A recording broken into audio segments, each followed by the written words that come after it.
Maganda babawan natin ng konti yung mga terminologies na gagamitin natin dito sa vlog natin.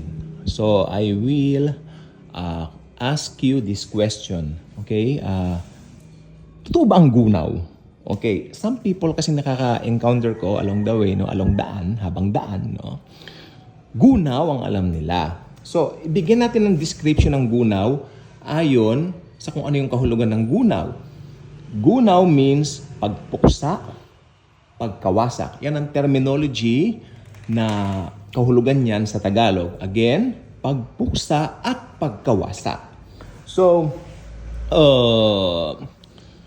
ang tingin ko po dito, ultimately darating ito. Okay? Dahil walang dalawang batong magkapatong ang matitira na kapwa magkapatong. Applicable din po yan sa mangyayari sa mundo in the coming days. Dahil talagang matatapos po ang mundo. May gunaw? Yes. Ultimately, may gunaw. Pero bago dumating si gunaw, meron munang paghahari ng 1,000 si Kristo dito sa lupa. What a sweet fulfillment of old prophecies. You know what? Marami pong hinulaan sa Old Testament na hindi pa po natutupad, like yung maghahari si King David kasama si Jesus, no? Pero may iba naman nagtuturo, may iba naman pong naniniwala. Kaya naman daw tinatawag na maghahari si David dahil apo niya si Jesus.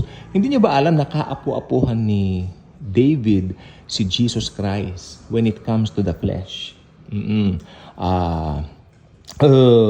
Sabi niya gano'n, ang iyong kaapu-apuhan ay maghahari at ang kanyang trono ay magpasawalang hanggan. That's the Lord Jesus Christ. Hindi naabutan ni David si Jesus. Imposible maabutan. Mahigit, siguro ang sabi ng estimated na bilang, 1,200 years ang pagitan nilang dalawa. 1,200 years after namatay si David, after 1,200 years, pinanganak yung kaapu-apuhan niya, si Lord Jesus. Naabutan ba niya? Abay, syempre, hindi ano. Hindi talaga. Malayong pagitan, di ba? Pero in the coming years, matutupad po yon sa kanyang paghahari.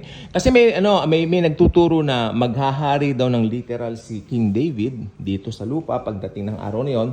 Pero may mga nangangaral naman na, ay kaya lang naman sinasabi na maghahari si David dahil kaapu-apuhan niya yung maghahari. It makes sense also. Actually, yung dalawang argument, kahit ano ang tama dyan, okay lang sa akin. Kasi, pag sinabi mo kasing King David, nasa lineage, si Jesus Christ kasi nasa lineage ng mga kings. Hindi mo siya pwedeng ilagay sa lineage ng mga mga mas mababa. Kasi Diyos siya eh. Natatandaan nung namatay siya ay inilibing sa libingan ng mayayaman. Dahil siya ay Diyos. Okay? Siguro simple lang naman ang mga terminologies natin dito. Sabi nung nakausap ko, kaya naman sinabi na maghahari din si David dahil yung kaapu-apuhan niya maghahari din. It makes sense. Ako, kinukonsider ko yung view yun. Tama rin naman. Whatever view, ang ano dyan, importante mangyayari lahat ng yan. No? Alam niyo, sa eschatology, meron tayong mga i-consider dyan. Ito po yung mga bagay na mahirap unawain. Leave it like that. Leave it like that. Huwag ka magpakadalubhasa dyan. Mabubuwang ka. Sinasabi ko masisira ulo mo. Di ba? Pero kung ano yung mga bagay na hayag, doon tayo mag-focus. Ngayon, balik tayo sa gunaw. After that, after ng 1,000 year na paghahari ni Jesus dito, ako hindi ko na binanggit yung tungkol sa rapture, yung sa Antikristo, punong-puno na po itong channel natin yan eh. Ito naman tayo, magsimula tayo sa gunaw. Kasi pagkatapos po ng gunaw, mararamdaman na natin, mararanasan na natin yung eternal life with Jesus forever. I'm so excited. Yun ay pinaka-wow. Wakas na lahat ng kasamaan. Tapos na si Satanas. Tapos na lahat. Okay? Kaya pagkatapos ng 1,000 years, maa-unfold na po yung judgment sa mga unbelievers. Itatapon na sila sa Gehenna Hell. Gehenna Hell, maapoy na impyerno. Bibigyan sila ng laman, buto. Parang ganito, tangible. Yan. Hawakan yung kamay nyo. Yan. Tapos, itatapon na sila forever and ever sa Gehenna Hell. Dagat-dagatang apoy. Yung mga nag-reject sa gospel ni Jesus. May mga mabait bang tao roon? Marami po. Mabait sila pero hindi sila naniwala na sapat na yung finished work ni Jesus para maligtas sila. So may mga pupunta pong mabait sa Gehenna, marami po. Yung isang matanda na kilala namin, sad to say, kamag-anak po namin ito po. Kamag-anak po namin. Rehilyo sa Bulacan. No? Every, ang tawag doon? Semana Santa ba yun? Yung mahal na araw, o di ba? Lagi silang sumasama sa procession, ganon. Then we attempted to share the good news. Talagang sinat down agad kami. Kumbaga, may hilyong kami gano'n. Tapos may hawak na rosaryo. Yeah, so thank you po. Sige po, kung galangan lang po. Kasi nagkaroon kami ng reunion. So we were invited. Actually, hindi namin sila kamag-anak yung super close na, anong tawag doon? Yung parang unang layer. Hindi, malayo na po. Malayong kamag-anak na.